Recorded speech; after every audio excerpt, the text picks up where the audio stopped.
It's time to accelerate. Hey friends, this is Andy. Welcome to episode 666 of Accelerate, the sales podcast of record. I have two great conversations lined up for you today. Joining me first will be Tom Poland. Tom is CEO of LEADSOLOGY and author of a book by the same name. And following my talk with Tom is another in my series Weekly Conversations with my partner in crime, Bridget Gleason.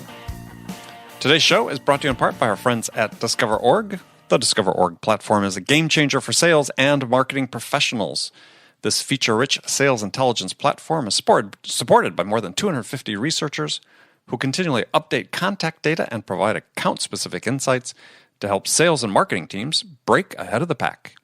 See the product live at discoverorg.com/schedule-demo. That's discoverorg.com/schedule-demo.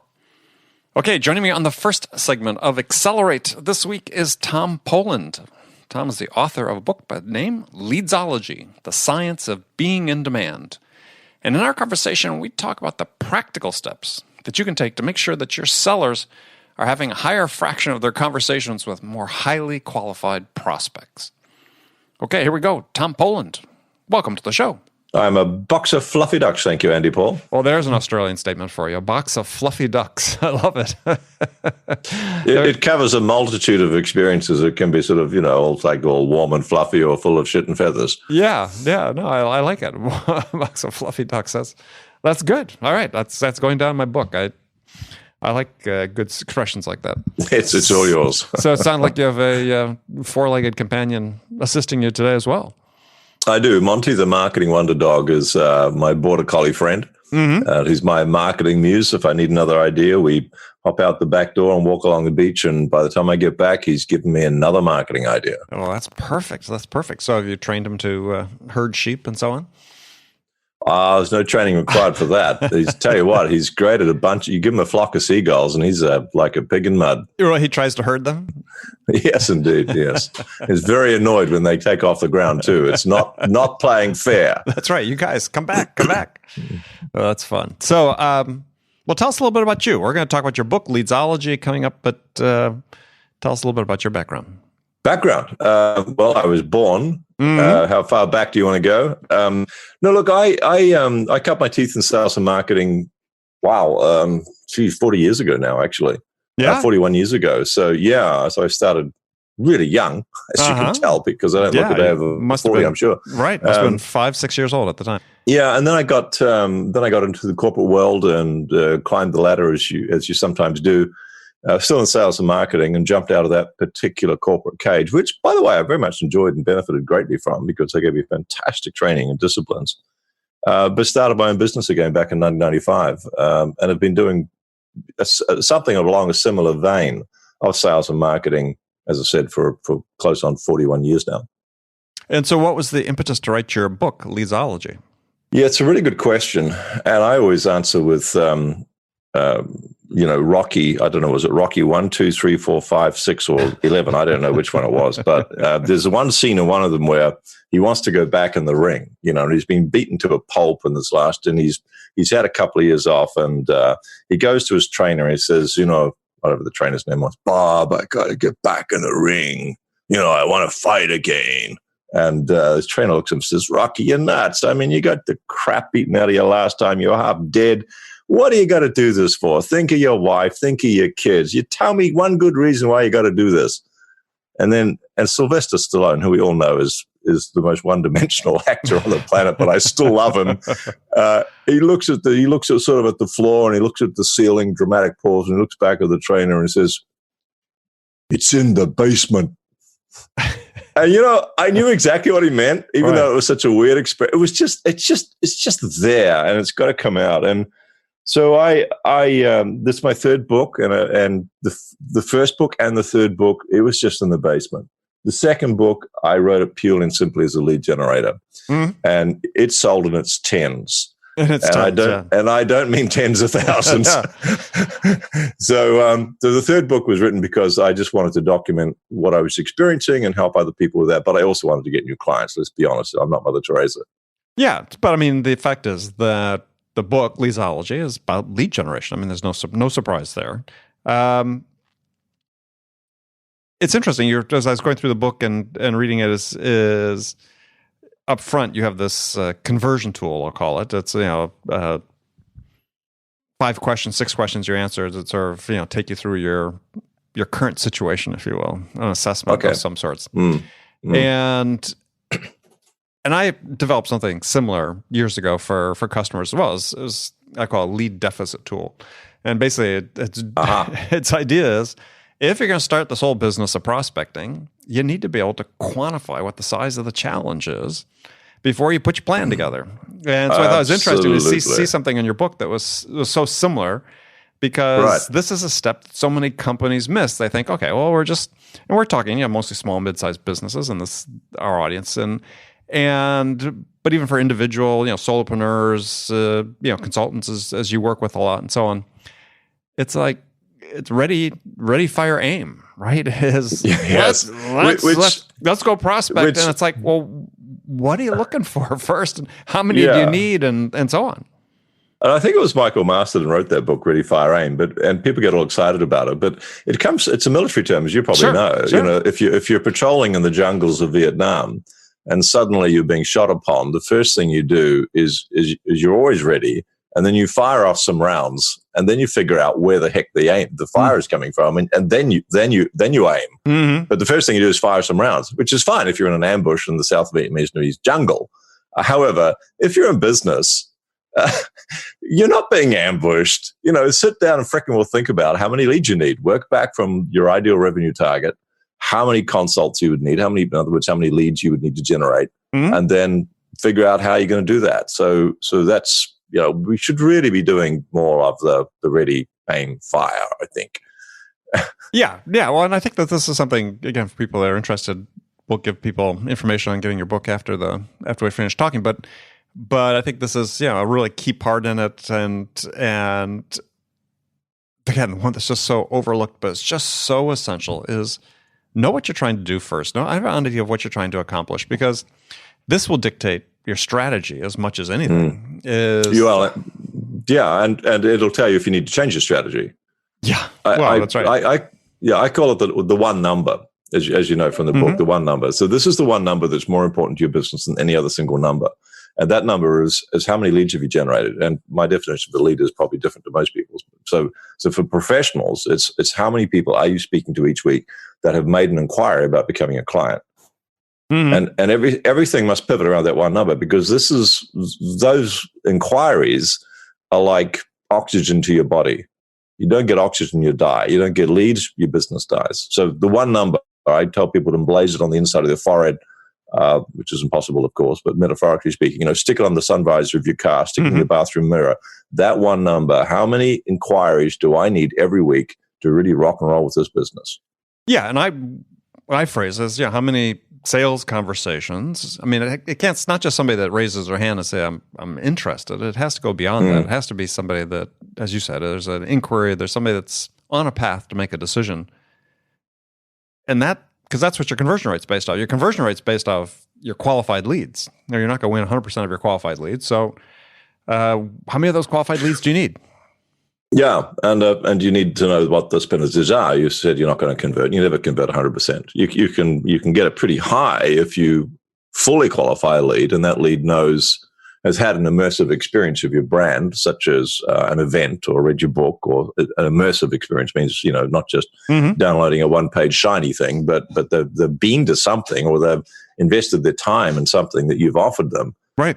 And they've had that immersive experience, and they know what your fee range is. So there's no, you don't meet with them and they go, oh my goodness, I had no idea you were so expensive. I can't afford $100 a month. Oh dear. What a shock. Right. So they know your fee range. They know how you work with clients, and they like that. And they regard you as being probably their very best choice, if not their only choice. That's a qualified lead.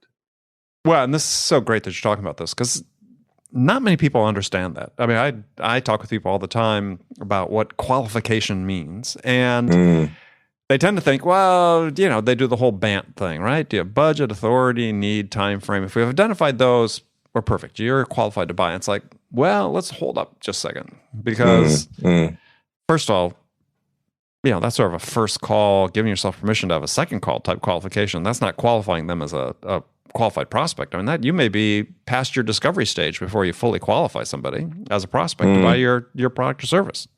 Well, I mean, clearly, the gardeners had the saying, the best earth is the earth that's gone through the worm. And mixing my metaphors horribly here, the words coming out of your mouth, is the voice of experience.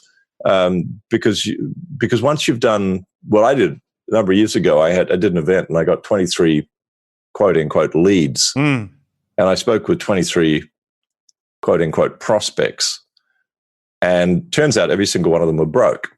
Right.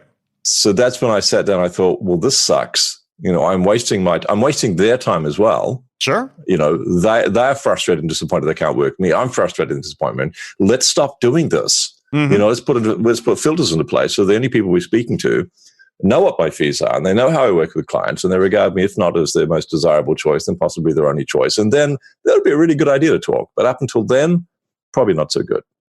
Yeah, what I advise companies to do is say, look, here's the process. Really what you're trying to do is somebody's not qualified till they pretty much agree that the value you're providing is going to enable them to achieve their business goals.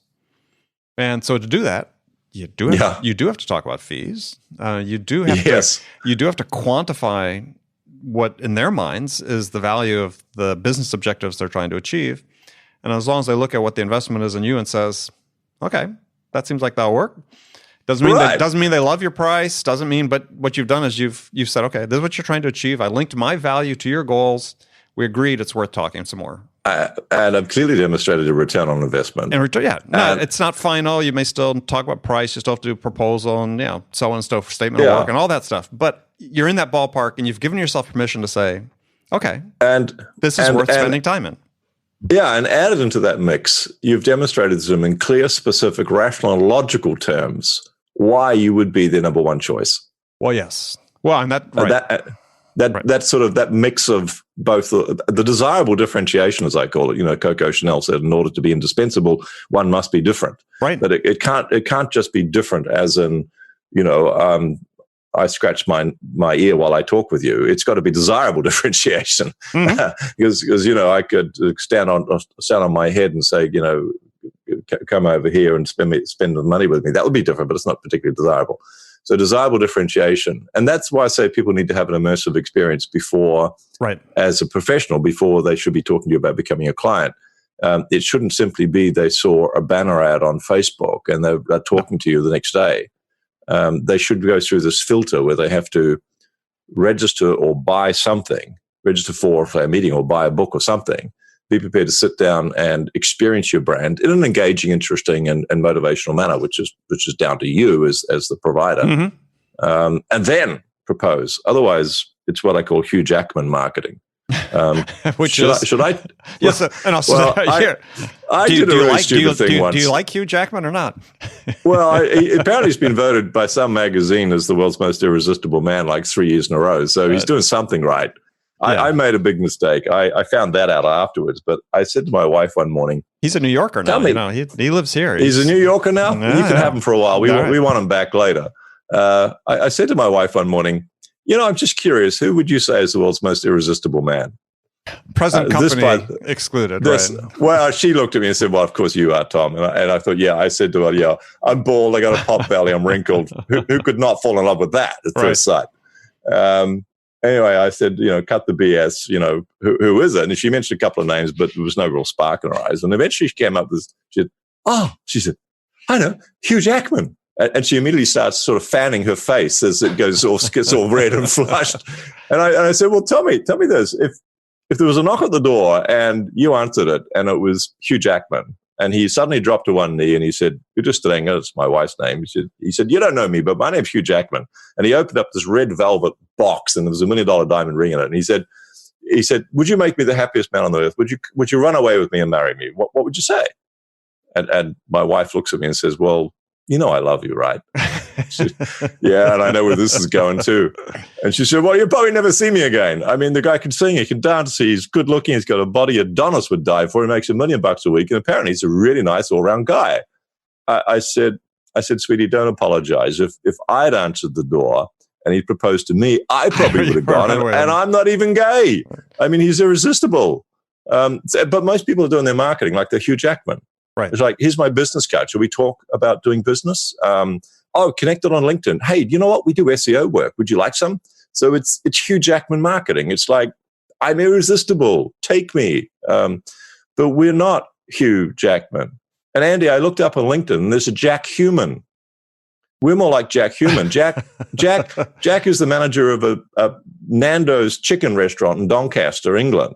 Oh, and he looks more like a slightly overweight, more bald version of me.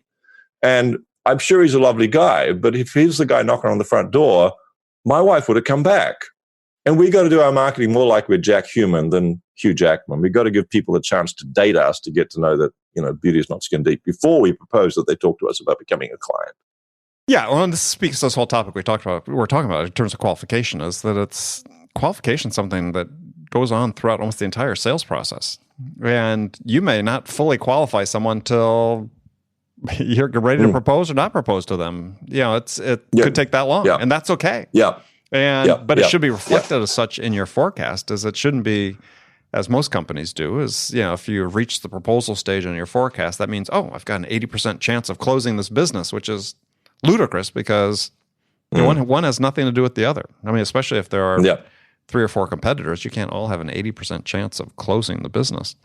So, and yet, if you ask them, they'd all say that they're well above average. Yeah, all of them, Yeah. So, So qualification, we can spend a whole nother hour on that, and that's such a critical part. But I want to talk about some of the mistakes you talk about in your book that companies make in their lead generation strategy, and some of them really stood out. I think they almost seem somewhat prioritized. I mean, there's too long a list to cover all of them that you had. And but the first one we sort of just chatted about, alluded to, is people putting tactics before strategy. The ready, fire, aim, right? Yes. Rather than sitting down and quantifying and exactly what it is we need to accomplish, let's just go make some calls. Yeah, that's a group of, it's the sales manager gets the sales team together and, guys and gals, we're behind the 8 ball on our objective. Let's get something happening out there. Just knock on some doors. Let's kick over some trash cans. Right. Yeah. So those random acts of marketing occur because there's no strategy in place and there's no systematic and predictable lead gen system in place. And I think also, Andy, it happens because people confuse marketing and sales. And to make that distinction clear, in my world at least, marketing is what happens when you generate a highly qualified inbound inquiry. In sales is what happens when you're sitting in front of that highly qualified inbound inquiry. Yeah. But the strategy has to come first, and so we have to know, well, what's the message that people need to read or hear in order to A, get cut through, and B, motivate them to want to know more. That's a foundation, strategic cornerstone, if you like. And without that knowledge, then it's like pin the tail on the donkey. Yeah, but even sometimes in sales, they have to go out and make calls. They just can't wait for the inbound leads to come in, right? So the same thing applies, in my mind at least, is that you need to have a strategy for who it is you're going to go out and call on. And I mean, you identify this sort of later in the book, but it's like, there's this ideal customer profile. Who's your ideal customer profile? Why are they there? At least have something in place. So in my model, salespeople don't do calls, and I know that's a shock. And I cut my teeth in the life insurance industry, where we make calls, right? Make calls, man, and it's see the people, see the people, see the people. That was the mantra, right? It's just like real estate: location, location, location. The 3 golden rules: see the people, see the people, see the people.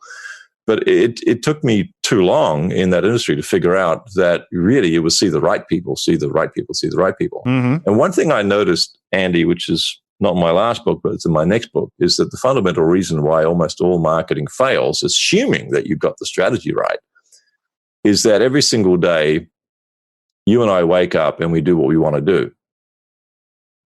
Every single day we wake up and we do what we want to do. Some days we wake up and we do what we should do. And that's why lead gen becomes inconsistent in sales teams. Yeah, absolutely. Because salespeople don't wake up every morning and get excited about cold calling.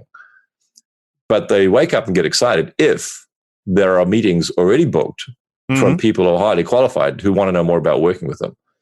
So this little light bulb moment took me only 35 years to figure out, that we all wake up every day and we do what we want to do. And some days we wake up and we do what we should do.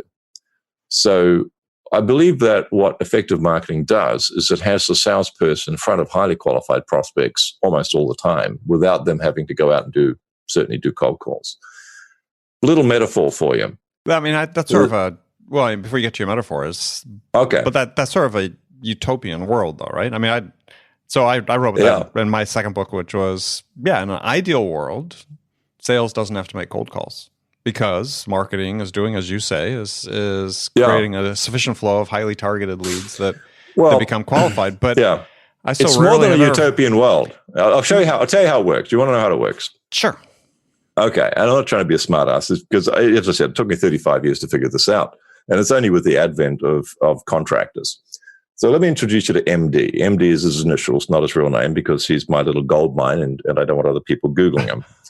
MD is a 23-year-old living in Bangladesh. God knows where, I don't, but he does. And I wake up every morning, as I said, and I do what I want to do. And he wakes up every morning and he does what he wants to do. And what he wants to do for me is to find me highly qualified prospects. So he has an internet and his English is perfect because all he has to do is copy and paste the messages I gave him. Other than that, his English might not be perfect. So MD gets 5 hours a week to work for my business. We have others, but I'm just going to pick on him because he's a star. And he gets paid $5 US an hour. So he getting $25 a week, 4 weeks of the month, and he likes to work 52 weeks of the year if he can, apart from Ramadan. Anywho, so he gets $100 a month in a country where the average wage for a 60-hour week is $96. So he's a little ahead of the curve, but he's only working 5 hours a week. Now, he also gets a bonus for people who he gets in front of me who are qualified prospects, not highly qualified, we just call them prospects maybe. They have an interest in the subject matter. Right. Last month, I paid him a bonus of $720. So add that to his $100 that he gets for his 5 hours, then he's on, what have we got, $820 in a country where the average wage is $96. MD wakes up in the morning. MD does what he wants to do, which is to work his 1 hour for me. It's not a should for him. It's a should for me, but it's not a should for him. So he does what is effectively the equivalent of cold calling. I don't do it because I don't want to do it. And therefore, because I don't want to do it, my efforts would be inconsistent. But he does it all email based for you. Is what, sorry? It's all email based that he does for you. Well, it's message based, certainly. It's internet based. It's message based, and he has a system which took me 15 months to tweak it and get it right. But he just follows the system. It's copy paste, copy paste, copy paste to the right targets. So he's basically to use my metaphor, a forest full of sleeping bears. Some of the bears are hungry, some of them aren't. In my metaphor, the bears are potential clients, and we want them to eat our little honey from our little honey pot. So the option is we can go running into the forest with a sharp pole, pointy, big, long stick thing, and poke a bear in the ass, and we wake it up, and we wave the honey pot in front of its nose. And if the bear's hunger exceeds its anger, we get to live. If not, then we better learn how to run pretty fast. That's like cold calling. And I don't want to do that. The other option is we put the honey pot outside the forest and the hungry bears wake up and come out and eat the honey. So that's essentially what good marketing does, is it doesn't go running through the forest poking bears who don't want to know about our stuff, eat our honey. We just put the honey pot outside the forest. So MD does, he finds the forest with the bears with my little map I give him. LinkedIn is a gold mine, by the way. And that's in this particular case, because that's one forest, very big one, but it's one forest, lots of other forests out there. That's where MD works. And he puts the pots of gold in the LinkedIn forest, and the hungry bears come out and eat it. And in our case, the honey pot is register for a meeting and attend it. That's what MD does. He gets the right people to register for and attend a meeting that I run. Is this like a webinar or a seminar?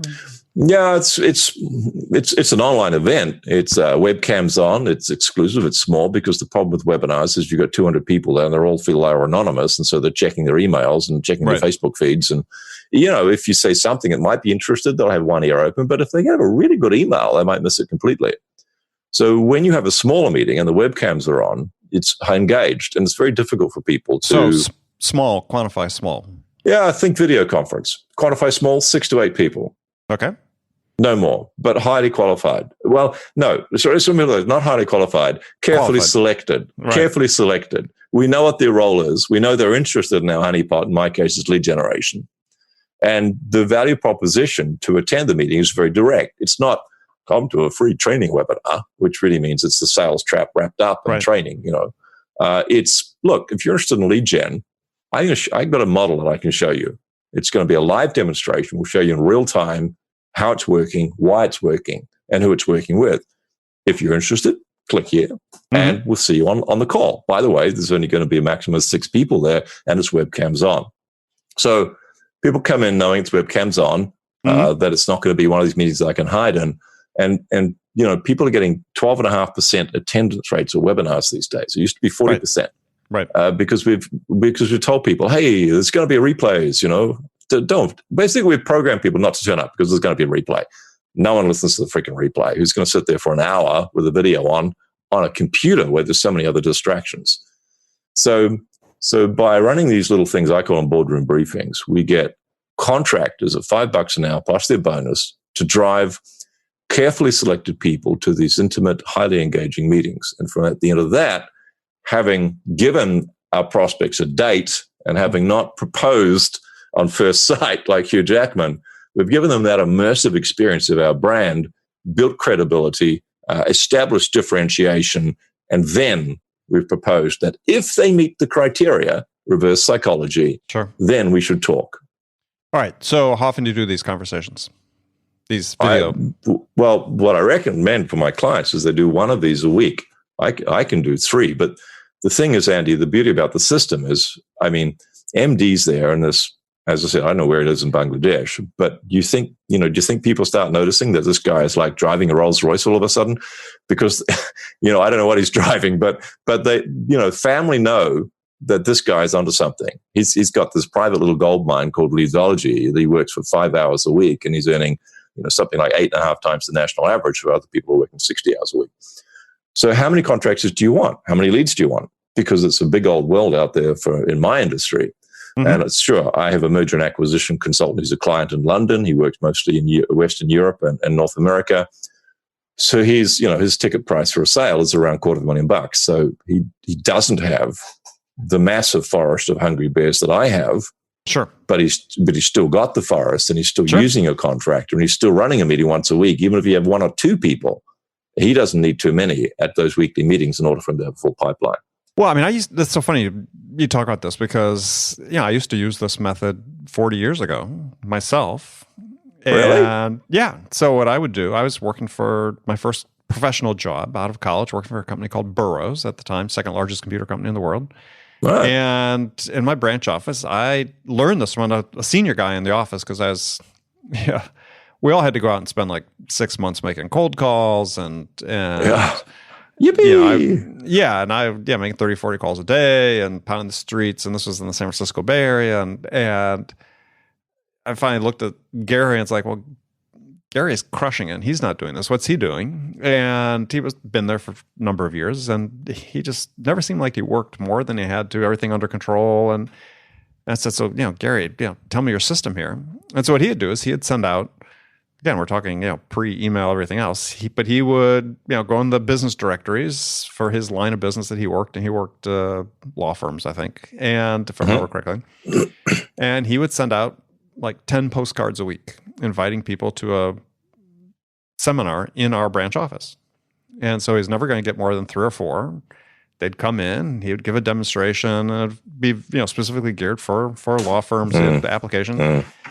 And he'd always walk away with a prospect or so. And so I did this. I copied it, and I did the same thing for my line of business was the construction industry. And it works. Smart. And I have a client that the guy I worked with a number of years ago, not that long, I guess, but he did the same thing. We got him on a system, and he just crushed it. Using these type of small, limited attendance events. Limited attendance events, as you said, weren't meant purely as sales pitches. They had an educational. Of course, people see through to a degree. They know when they're coming to your thing that sales pitch is going to happen at some point. So we're not kidding anybody, but how you structure it, the fact that it's small group, the people are seeing things, they can ask their questions, they can get them answered in real time. They're paying attention. Same deal. You said, yeah, it works. Same deal. It's your colleague understood he was more like Jack Human than Hugh Jackman, that he needed a date with people. He didn't want to waste his time and be inefficient.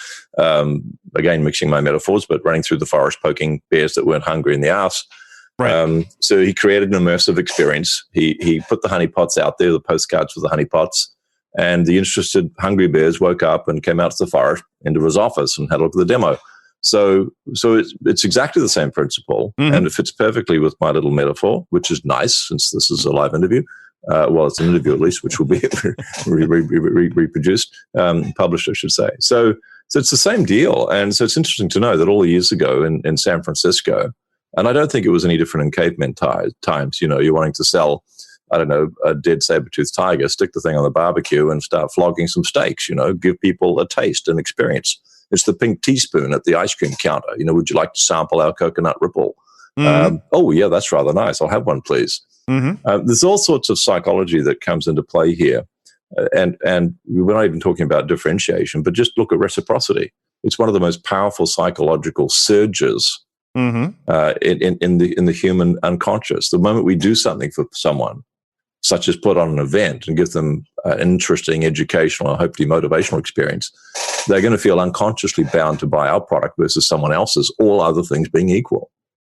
Well, especially if you're the first one to talk to them. Yeah. So it's interesting to see that these things that worked for you so many years ago can be extrapolated and put onto the internet with a $5 contractor in Bangladesh who's earning, as I said, 8.5 times the national average. Yeah, so people will be curious, is how did you find a resource like MD? Well, there's lots of freelancer websites out there. And, if you want to put my feet to the fire and rip out from my heart all my secrets, don't hire an agency. Hire an individual. Individuals, you know what you get. With an agency, you know the owner of the agency, but you don't know who you're going to get. And it can become like a revolving door policy with some of these agencies. Right. So you want to have an individual because you can establish a relationship with an individual. I demonstrate care about all my contractors. If they're upset, for example, because they got someone booked to a meeting, which is hard work, they've got to go through a lot of people to find the right person who wants to register and attend a meeting. They get an attendance bonus. My contractor, like MD, gets an attendance bonus. Now, if we have a stuff up at our end and they've got someone registered, 50% of the people who are registered will generally turn up because we filter them a bit. So it's not bad. So if they get to go to the hard work and get someone registered, and then we have a mess up at our meeting because I don't know, there's a system and it crashed and I couldn't start the meeting, I pay them a bonus for everyone who registered. Because they're upset because they did the hard work and got someone registered. We don't know if that person would have showed up or not. I'm still going to pay them a bonus. So I want to look after my contractors because they're my oxygen supply, essentially. Right. But I think, though, I was going to say, for the audience, people listening, is that there are these resources that you can find. As you said, you can find them on sites like Upwork and others that people are available, freelancers. And and there are people that work for less salary and other places that are perfectly competent to do this type of work. And there have been books written about this subject. Is you want to, the degree that you can, is try to leverage your own capital and your own resources in an effective way to help you generate leads. I mean, if let's take the scenario. You're an entrepreneur or business owner. I think most of us are actually business owners, not entrepreneurs, even though everyone's telling us we're entrepreneurs. We're not. We own a business. Because I don't have 6 businesses running at the same time, like, Richard Branson has a couple of hundred. So as a business owner, what's your time worth? if it's face-to-face client time, it's probably worth $300, $500, $2,000 an hour. So do you really want to spend that time stalking people on LinkedIn? Or would you rather a $5 an hour contractor in Bangladesh does it and can feed his whole family for $5 a day? Mm-hmm. Probably the latter. If you have a sales team, then work out what it costs you to have each individual salesperson working for you per hour. It's probably anywhere from $80 an hour upwards. Maybe it's even $300 or $400 an hour. So ask yourself again: do you want to have that salesperson cold calling, or would you rather have someone in Bangladesh, Pakistan, the Philippines, or India doing that for you perfectly competently and far more consistently and reliably? Kind of a no-brainer. Yeah, no, I think it is. When you, as you said, factor out what the cost of a conversation is. Yeah. And start from there and work backwards, and the numbers start becoming fairly compelling. And go ahead. And Andy, I think one of the reasons that people don't get into outsourcing is they read some BS book about how you can just sit on the beach for half an hour a day and with your laptop and let all the money wash over your beautiful body because you only need to work 4 hours a week or something. And that's not realistic. I mean, the guy that wrote the 4-hour work week does not work 4 hours a freaking week, right? No, Tim Ferriss works much longer than that. Yeah. So I think he's working more than 4 hours a week. But I understand it's a metaphor. It's more of a metaphor than it is. He didn't mean it literally, I don't think. I don't think he did anyway. But what it does is it's very clever because he drove home the point. And the point is you can work a hell of a lot less if you want to and actually generate a whole lot more revenue by tapping into the power of outsourcing over the internet. Yep. Excellent. All right. Unfortunately, we've reached the end of our time. So, we'll have you back again. We just really seem like we're just starting to scratch the surface. So tell folks how they can find out more about you and connect with you personally. Oh, thank you for that question. Look, go to www.bookachatwithtom.com. Real simple, bookachatwithtom.com. Have a read of the page, see if you qualify. And if you do, check the little boxes at the bottom and then find a time for us to have a conversation about putting lead gen into your business.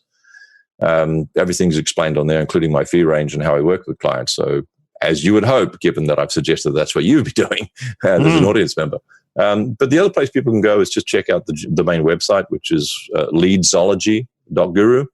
And I apologize in advance for the .guru, but .com was gone.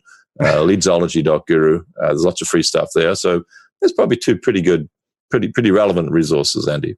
Well, as Dan Kennedy said, brand yourself and title yourself before other people do. So you can call yourself a guru all you want. Thank you, Dan. There you go.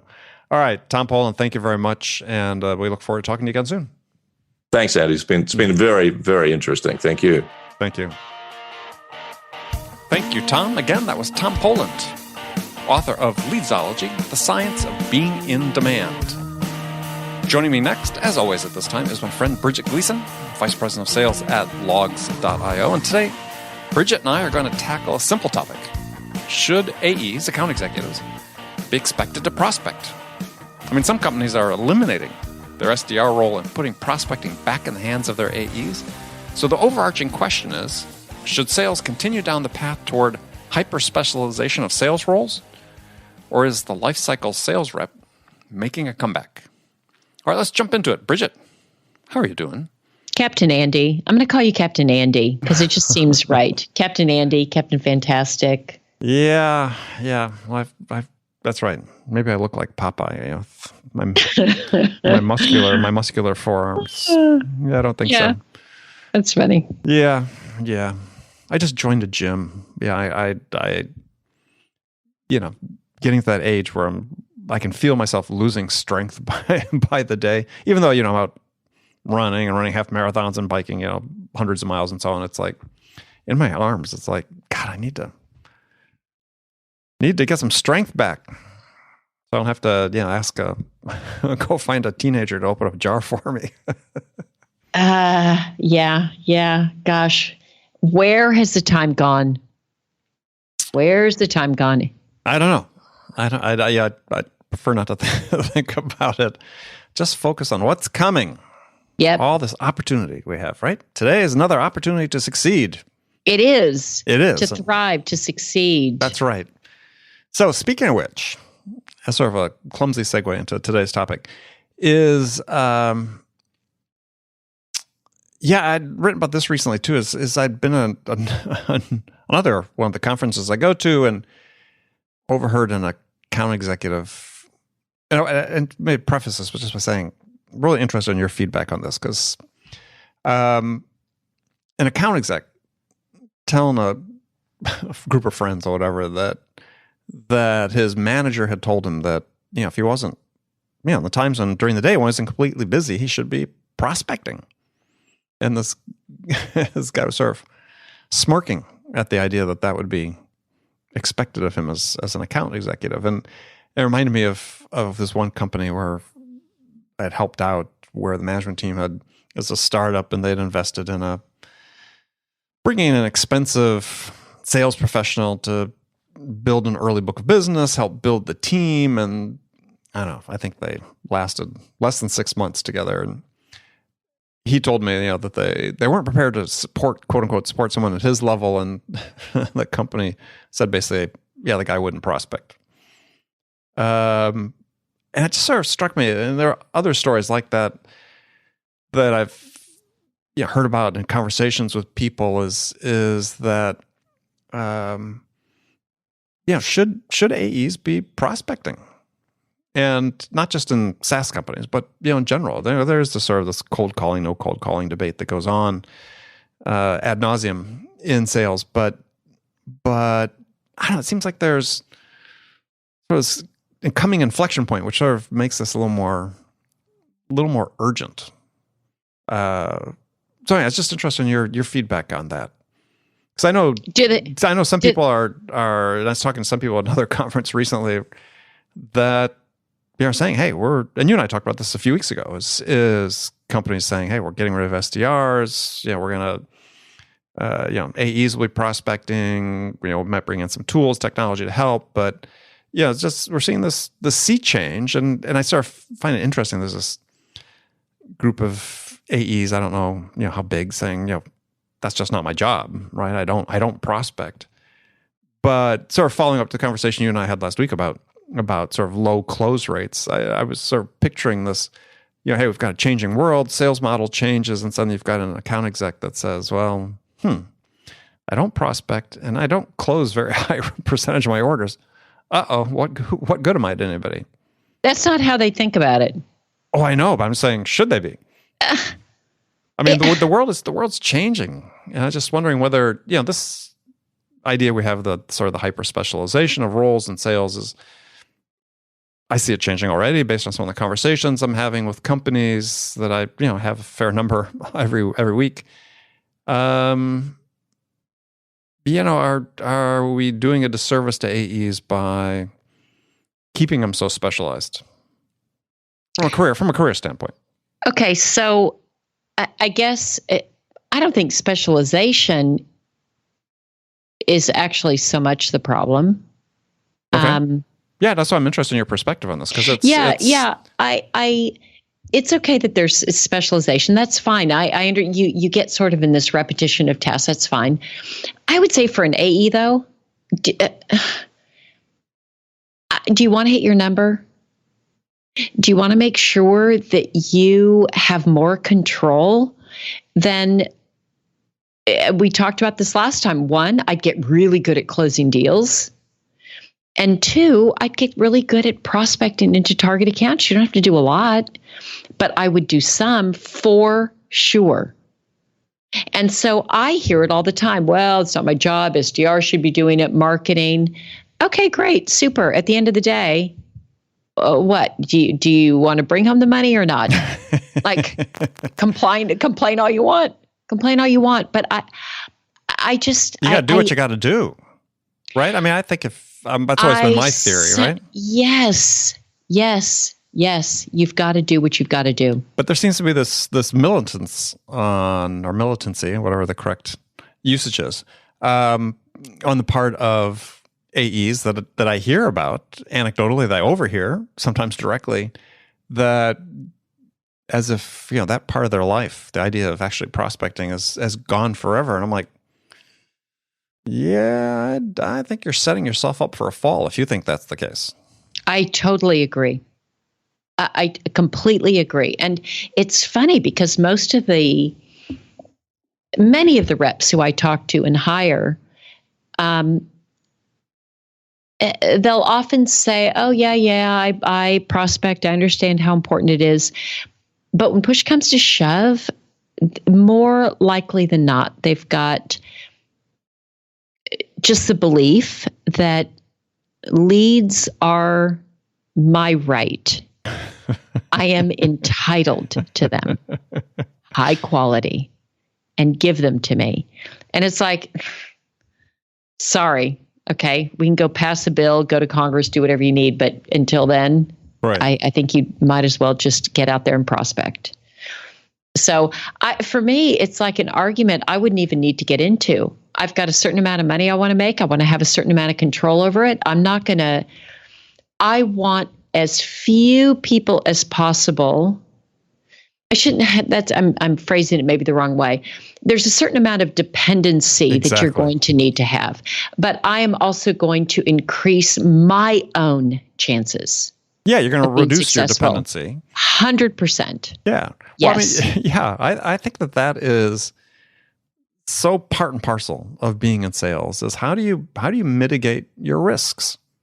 And part of having a plan, you start let's say the calendar year, the sales year, whenever that is, with a plan. Part of your plan, if your manager is taking care of you, is to look at whatever plan you have and say, okay, well, here are the risk factors, or have you identified the risk factors, and how do you mitigate those?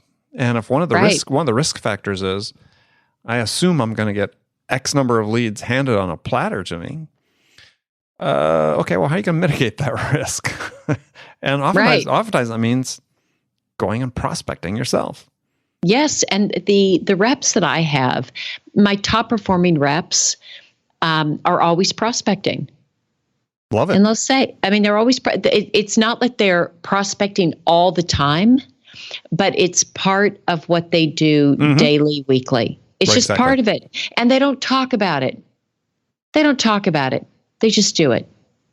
Exactly. Yeah, I mean, I have a little tool I developed that I've given to many companies is for AEs to really calculate, or sales reps to calculate how many leads they need to develop so that they really understand. So they take into account all the risk factors. And so they have a realistic understanding when they start their sales year, start a quarter or whatever. It's like, oh, well, this is okay. I need to develop 30 new leads in order to close, based on my ratios of, lead to close. So what's that mean in terms of time I need to allocate for developing the accounts? I mean, it seems like it's just good survival instincts, or not even survival instincts, like good success instincts. Let's say, make it more positive, which I think it really is. Yeah, it's going to be interesting. I understand how, like you had made a comment about specialization and wondering if that's a good thing or a bad thing. I think one of the things on the negative side of the ledger of it is it does set the expectation that means I shouldn't have to do any of it. And that's not prospecting. That's not necessarily the case. Yeah, well, I think in some companies that's clearly what's happened. And my advice would be, if you're listening to the show and you're somebody in that situation, we started talking about risks before, is that the prospecting muscle is a muscle that needs to be exercised. I mean, I think what happens with, you talk to sales reps who say, well, I don't prospect, is, they're a little concerned. I bet you at some point in their career they did, but like for everybody, it's not the number one thing most people enjoy doing, but you do it because you have to do it. And if you let the muscle atrophy, then you're getting outside that comfort zone at that point becomes much more difficult. Yeah, that's definitely true. Some people do enjoy it. I would say most, it's not their favorite. It's not the favorite of their tasks. But, you think about where it's going to lead, and that's the important thing to focus on. Yeah. What I think also, we talked about the risk issue, and I think to me that's really the critical one, right? Is how do I always want to be in as much control as possible of my fate. Me too, man. I'm all about the control. And that was part of the reason I got into sales in the first place. Yep. I mean, if I wanted to go be in a staff job somewhere where, I was just like everybody else, and it was really hard to discern exactly what my contribution was and how I was going to be rewarded based on that, I would have taken that path. But I went into sales for exactly the opposite reason, as I expect you did as well. Yeah, I like it. I like running my own show in just about everything. Yeah. which maybe that's just a natural salesperson. Well, I think it always was. I'm not sure it is as much. And I think that managers sort of de-emphasize this whole idea. I mean, certainly when you and I got started, I remember my first boss saying, "Hey, this territory, mine was geographic territory at the time, but this is your business. You're the CEO of this business. So make it happen." And I love that. Yeah, that was about as much direction as we got at the time. Yeah, that's about how much direction you did get. Sometimes we would get, God, this is dating myself again, which I do a lot on this show. You'd have a phone book. You'd have a phone book on your desk, and you'd have a phone, which that's not always the case today. Mm-hmm. Sometimes use your cell phone, and there you go. Good luck. Hope you can figure it out. Yeah. Yeah. Now I think it's just a closing thought on this, because I know we need to take off. Is that I think we're in the sort of generation of managers, and this is not age related necessarily. It's just the analogy I'm using is like the helicopter parents we all read about, which really is the boomer generation is the helicopter parents. But I think managers are sort of like helicopter managers these days. It's every detail needs to be taken care of and managed, as opposed to, hey, go out and figure it out. Right. So I know you're not a helicopter manager, but. No, I'm not, because this helicopter is hovering over too many things that exactly the helicopter, otherwise maybe I would be. No, I don't think it's really my nature. No. I think I'm too lazy. I keep getting back to that. I think I'm just too lazy. Yeah, I think anybody that's listened to even a fraction of the 137 episodes, 138 episodes, has picked up on that. Has picked up the fact that's probably not I'm lazy. The case. No, that's probably just the opposite. So I'm not going to let you slide on that one. You're anything but lazy. Yeah, all right. You who run every morning at 4:30. Yeah, I know. Or 5. 5. Okay, 5. Well, see, you are getting lazy. It used to be 4:30. Now it's 5. You're slipping. Know, see, I'm already slipping. There you go. Already slipping. All right, my friend. We will look forward to speaking with you next week. All the friends out there, thank you for joining us again. And we'll talk to you then. Until next time. Okay, friends, that was Accelerate for the week. First of all, I want to thank you for joining me. And I want to thank my guest, Tom Poland, and my friend, Bridget Gleason. Join me again next week as we kick off the official start of summer with my guest, Pat Lynch. Pat's Vice President of Sales Enablement, Excellence, and Innovation at MindTickle. He was just on the show a few weeks ago. He's back again for a second conversation. And of course, no Accelerate would be complete without the ability to swap some stories with my friend Bridget. As always, Bridget will be joining me for our weekly conversation. Be sure to join us then. So thanks again to our sponsor, Discover.org, for their ongoing support of Accelerate. Thanks again to you for joining me, and until next week, good selling, everyone.